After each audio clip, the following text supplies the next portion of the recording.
Jamaah, oh jamaah.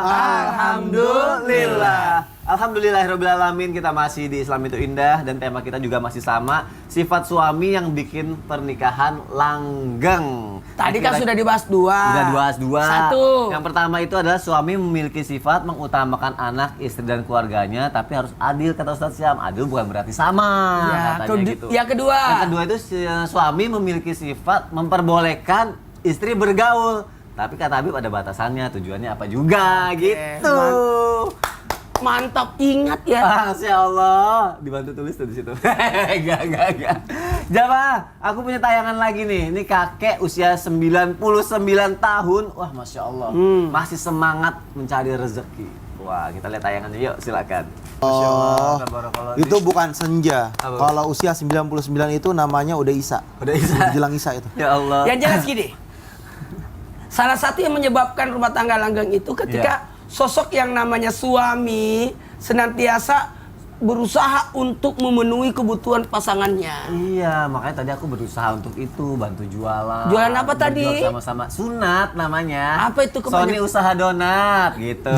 Makanya tagline-nya gini, udah nyoba, udah pernah sunat belum? Udah pernah sunat belum? Sony usaha donat. Enggak, gitu. sunat. Iya, itu. Nah, makanya aku berusaha untuk kayak gitu berjuang. Cuma masalahnya ada lagi nih dari jamaah yang bertanya, kalau ternyata dalam kehidupan berumah tangganya malah istri yang berjuang untuk rumah tangganya itu bagaimana? Istri yang berjuang, suaminya kemana? Itu dia. Nanya sama siapa ya? Ustaz Syam aja kali ya. Syam, gimana Ustaz? Usaha sunat? Bukan usaha sunat. Usaha sunat loh. Masih lanjut Kayak tadi kayak gitu. Penjelasannya Ustaz ya. Siap, bismillahirrahmanirrahim. Tabih Bismillah, Maulana Mas Sony serta guru-guru kami yang dimuliakan Allah Subhanahu wa taala. A'udzu billahi minasy syaithanir rajim. الرجال قوامون على النساء بما فضل الله بعضهم على بعض وبما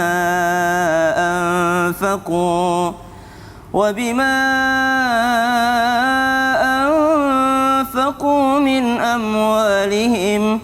An-Nisa ayat 34, ayat yang biasa digunakan laki-laki untuk menunjukkan superiornya bahwa dia adalah seorang pemimpin dalam rumah tangga, namun terkadang tidak mengambil potongan belakangnya dengan mengatakan wabima anfaqu min amwalihim, karena seorang laki-laki itulah yang menafkahi. Seorang laki-laki itulah menunjukkan kepemimpinannya dengan berjuang untuk memberikan nafkah halal terhadap anak dan istrinya.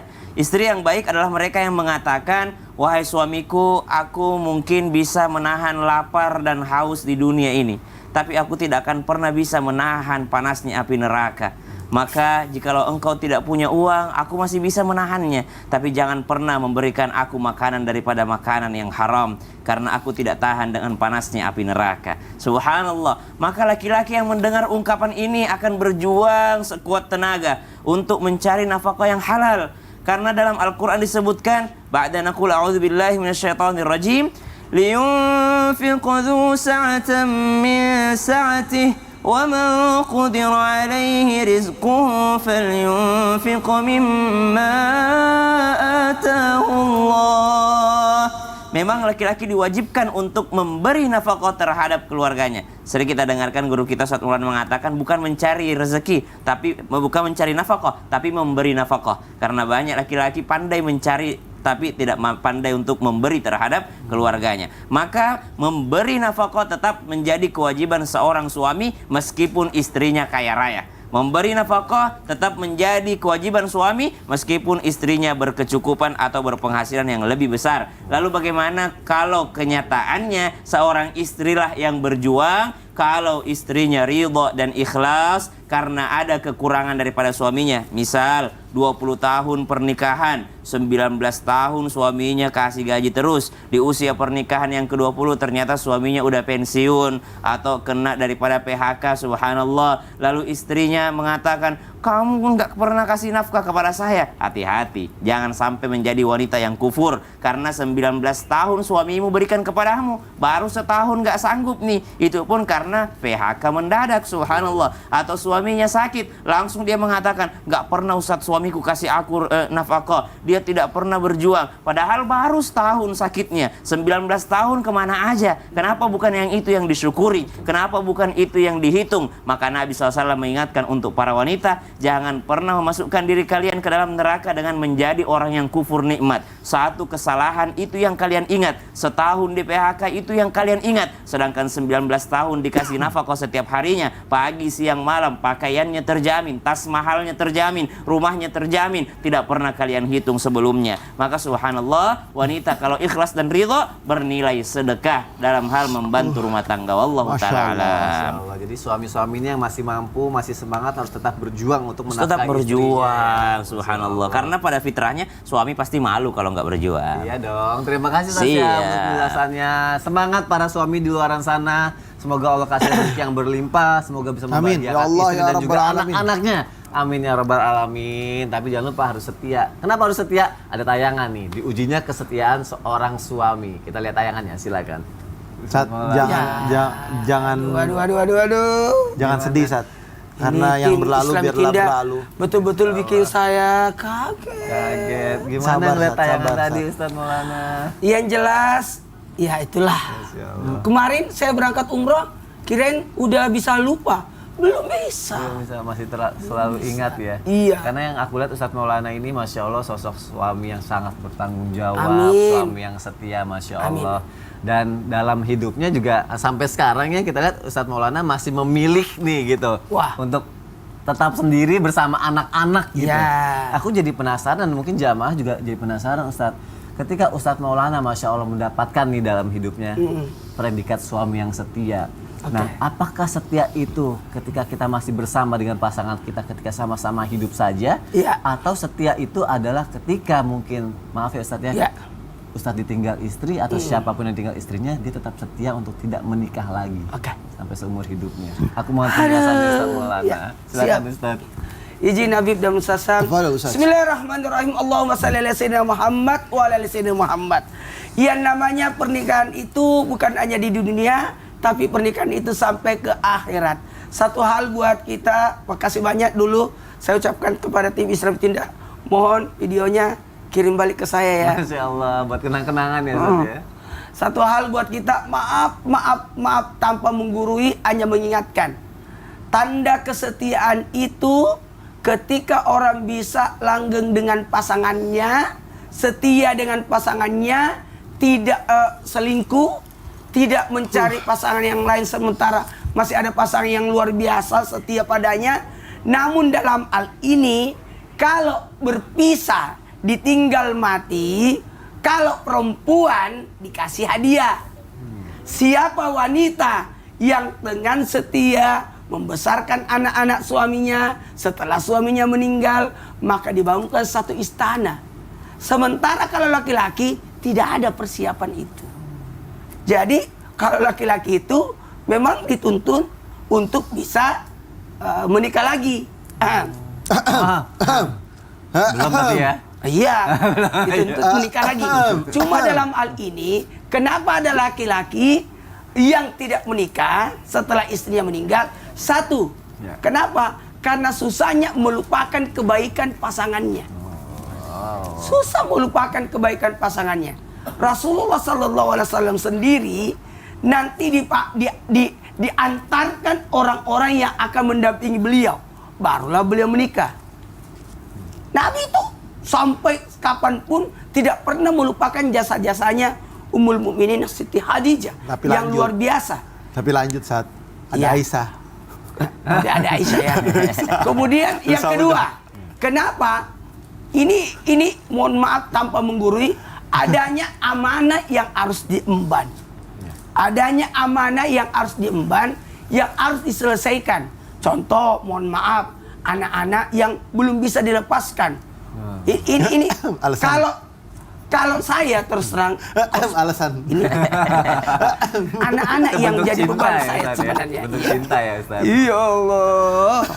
Berat di Karena situ untuk ya. mendapatkan Ummi Nora itu Iya, perjuangannya. 15 tahun. 15 tahun ditunggu. Masya 15 Allah. tahun penantian. Di pesantren saya berkata saya suka kamu. Kalau kita berjodoh kita ketemu. Jeda 14 tahun baru ketemu. Tahun ke-14-nya baru kita persiapan untuk menikah di tahun ke-15-nya. Ini baru 4 tahun.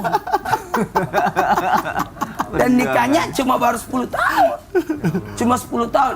Dalam hal ini memang kita senantiasa terserah ada keinginan tapi tiba-tiba ingat lagi Ummi Nora. Ya. Kenangan-kenangan itu yang susah untuk terlupakan. Kenangan, kebaikan, dan amanah. 3 inilah ia menyebabkan kadangkala susah untuk yang kata-kata move on. Oh, karena faktor-faktor itu ya Ustaz Tapi ya. yang namanya qadarullah, takdir Allah, kita tidak tahu. Berarti sebenarnya bukan segala sesuatu yang diharuskan untuk gua harus buru-buru nikah cari pengganti, enggak gitu ya. Iya. Karena mungkin kenangan-kenangan indah itu sampai Iya. akhirnya Allah akan menemukan lagi sosok yang indah di depannya gitu Iya. ya. Karena jangan sampai menikah karena nafsu, Ya. menikah karena akal, tapi menikahlah karena agama. Masya Karena Allah. Ya Allah, percepat ya Allah. Insya Allah ada jalan yang terbaik. Amin, ya. amin. Ya Allah, Semuanya. percepat ya Allah. Amin ya Allah. Pokoknya doa terbaik untuk sesama ya. Masya Allah. Terima kasih Ustaz Maulana untuk penjelasannya. Ustaz Maulana ini kalau ngomong soal istrinya tuh kayak selalu membanggakan, mencintai karena itu bentuk cinta yang besar terhadap istri gitu. Luar biasa. Sweet banget sih Ustaz. Ya Allah. Tolong videonya kirim. Jamaah, sekarang aku mau ngebacain pertanyaan yang udah masuk ke media sosial Islam itu indah ya. Yuk sama-sama yuk kita masuk ke segmen Tanya Dong Ustaz. Kami semua tanya dong Ustaz. Masya Allah, tabarakallah. Ada pertanyaan dari Instagram hamba Allah nih, ada di belakang aku juga ya. Assalamualaikum Ustadz, saya mau bertanya, suami saya berulang kali berbohong dan senang berjudi sampai habis semua harta benda yang kami kumpulkan. Setiap ketahuan dan kalah selalu minta maaf dan berjanji tidak akan mengulangi lagi. Tapi semua terulang berulang kali. Orang terdekat bilang kalau orang yang suka berjudi tidak akan berubah. Bagaimana saya harus menghadapi suami saya Ustadz? Apakah dia mengulangi karena saya selalu memaafkan dan menerima dia apa adanya? Mohon dijawab Ustadz. Wassalamualaikum. Gimana nih Ustadz Syam? Baik, bismillahirrahmanirrahim. Kalau dia kalah, dia pasti akan minta maaf. Tapi kalau menang nggak minta maaf. Oh, bersyukur malah. Jadi judi itu sudah jelas diharamkan, Bentuk taruhan apapun itu, apalagi sekarang lagi World Cup ya, banyak yang judi bola sampai triliunan, subhanallah. Maka itu adalah sesuatu yang diharamkan dalam agama kita. Yang kedua, jangan membuat pasangan takut sama kita. Tapi buatlah mereka takut kepada Allah Subhanahu wa Ta'ala. Maka ibu setiap kali suaminya berbuat salah, jangan ibu yang memaafkan. Bilang, minta maaf sama Allah. Saya tidak punya kuasa atas hal tersebut. Saya tidak marah kepadamu, tapi bisa saja Allah yang marah kepadamu. Buat dia takut kepada Tuhan, sehingga dia tidak sembunyi-sembunyi daripada ibu dalam hal berjudinya. Karena tadinya dia ngumpet-ngumpet, cuma karena kalah akhirnya minta maaf. Kalau menang dia nggak bakal minta maaf, neraktir kali. Subhanallah. Jadi buat dia takut sama Allah, bukan takut sama pasangan. Buat dia takut sama Allah bukan sama pasangan. Siap. Terima kasih Ustaz Syam dan semoga terjawab ya Bu ya. Pertanyaan selanjutnya nih dari Instagram hamba Allah lagi ya.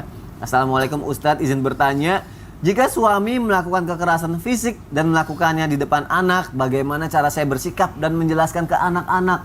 Saya takut nanti anak-anak malah membenci ayahnya. Mohon arahannya Ustadz, terima kasih. Oke, ini akan dijawab melalui tausiah aja ya Ustadz Maulana ya, oleh Habib Usman. Ya, silakan Habib. Afwan Mas Soni, Ustadz Maulana, Ustadz Syam.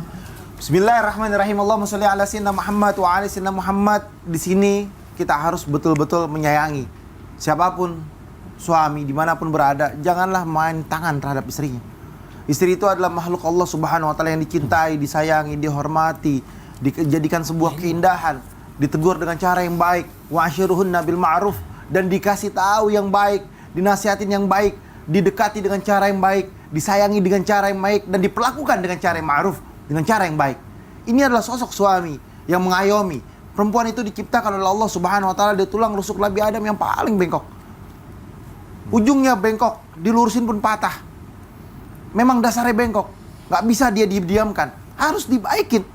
Dimanja, disayang, dikasih hadiah, tahaddu, tahabu, sehingga mendatangkan sebuah cinta dan kasih sayang.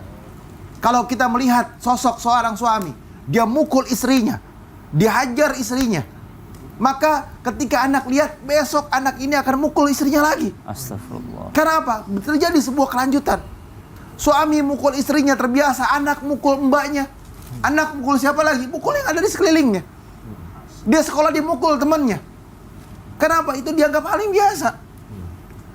Orang tua wajib mencontohkan dengan cara yang baik terhadap anaknya, terhadap istrinya. Dengan apa? Dengan syariat agama yang sebenar-benarnya. Oleh karena itu sekali lagi, suami dimanapun berada, ingat pesannya Nabi Muhammad SAW ketika haji wada. Apa yang Rasulullah katakan? Berbuat baiklah kamu terhadap istrimu, sayangilah mereka, cintailah mereka. Ini pesannya Rasulullah ketika haji wada, haji perpisahan, menjelang akhir umurnya Rasulullah SAW. Karena banyak apa? Di antara mereka menyepelekan istri, menghinakan istri, menganggap rendah istri. Sedangkan istri adalah makhluk Allah Subhanahu wa Ta'ala yang bisa memberikan kita ketenangan. Ustadz Maulana, Masya Allah, sampai hari ini begitu takjub luar biasa, mengingat istrinya, kebaikan-kebaikannya, kenangan yang indah, memori yang dahsyat, pemikiran terhadap istrinya, sehingga lupa untuk menikah kembali. Lupa, Ustadz? Oh, lupa. Nah, intinya apa? Intinya adalah kita sebagai seorang suami, kalau kita punya istri yang salehah, yang bertakwa kepada Allah Subhanahu wa Ta'ala, Nabi Muhammad SAW melihat istrinya, dimanapun dia berada, dia bersedih. Kenapa? Bayangannya istrinya. Siti Khadijah meninggalkannya istrinya, duka cita, sedihnya luar biasa, dahsyat, sampai Allah Subhanahu wa Ta'ala menghiburnya. Apa bentuk hiburannya Allah? Dipanggil ke langitnya Allah, berjumpa dengan Tuhannya, berjumpa dengan Sang Penciptanya. Kita sebagai hambanya Allah yang mempunyai rasa sayang terhadap istri kita, memiliki istri yang salehah, beruntung. Kebahagiaan di dunia yang tertinggi adalah memiliki istri yang salehah. Kebahagiaan dunia yang tertinggi adalah memiliki suami yang saleh, yang bertakwa kepada Allah Subhanahu wa Ta'ala. Kebahagiaan yang dahsyat, yang hebat adalah mereka yang menjadikan dirinya dan jiwanya dekat kepada Allah dan Rasulnya. Yuk, rame-rame sentuh hati kita, jiwa kita, memberikan kasih sayang. Khiyarikum linisa'ihim, khairukum linisa'ihim. Berbuat baik terhadap istri kita, sayangi istri kita. Jadikan istri kita itu adalah manusia yang harus dihormati, dicintai, disayangi. Agar apa? Agar Allah Subhanahu wa Ta'ala ridha kepada kita dan Rasulullah SAW sayang sama kita. Amin ya Allah ya Rabbal alamin. Karena ini pesan Rasulullah. Ingat ya jamaah, istri bukan untuk disakiti ya. Pokoknya disayangi, dicintai sepenuh hati. Itu poinnya ya. Masya Allah, tabarakallah. Ustadz Maulana, aku punya tebak-tebakan. Apalagi tuh? Ada nih ya. Siap-siap ya. Sunat lagi. Bukan nih ya. Lele apa yang bisa terbang? Lele Dumbo. Oh, bukan. Ya kan ada tuh yang enggak. Yang ada filmnya itu tuh. gajah Dumbo. Lele, tahu nggak lele apa yang bisa terbang? Lele apa? Lele lawar. Oh, berarti tadi kan sunat, sekarang Sule. Apa tuh? Oh, Sony jualan lele. Sony. Tunggu. Lele apa yang bisa terbang dan lucu banget? Lele apa ya? Lele lawak. Lucu kan? Kenapa sih? Lucu banget hari ini. Mau jadi suami yang humoris, biar ini rumah Memang tangganya kenapa baik-baik suami aja. humoris itu? Ya kan bisa salah satu menjadi suami yang bisa membuat rumah tangga baik-baik aja. Oh, ya, gitu iya. kan, bener kan? Karena suami yang humoris itu mengalahkan suami yang begini aja. Kita bahas setelah yang satu ini ya. Jamaah jangan kemana-mana, tetap di Islami Tindak. Kita akan bahas bagaimana sosok suami yang membuat langgeng rumah tangga dengan menjadi humoris dalam rumah tangga. Jamaah, Alhamdulillah.